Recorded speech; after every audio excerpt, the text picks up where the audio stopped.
It was your first visit to Churrascada. Yeah. What were your impressions? Man, it was like a meat wonderland. You walk in there and you see these configurations and these cooking methodologies and processes that you could never pull off in most of the Western world. But there is a freedom here to cook with fire that we have lost in the West. And so talk about a sort of an inspirational weekend.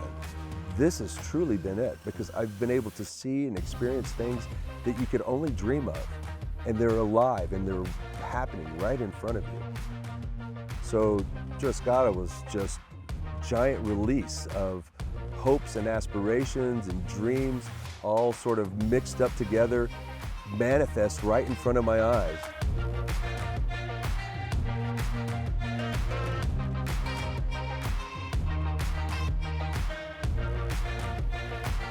It was a very moving weekend in a way that I wasn't expecting.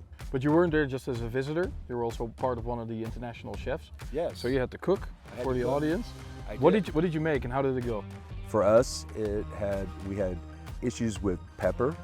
I searched high and low and shook out every tree and every source I could find, and I happened to find some come our way. So that was fortunate. The bigger challenge, though, was not the equipment. There was plenty of equipment. We used a reverse flow, which worked well. But working with frozen meat, that was a tough one. Even pulling it out the thaw 24 hours in advance wasn't enough time.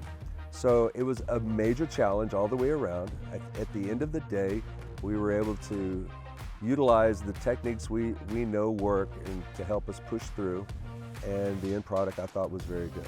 But nothing like putting all your skills to use to make something happen when you're put on display and people have high expectations. Puckers you.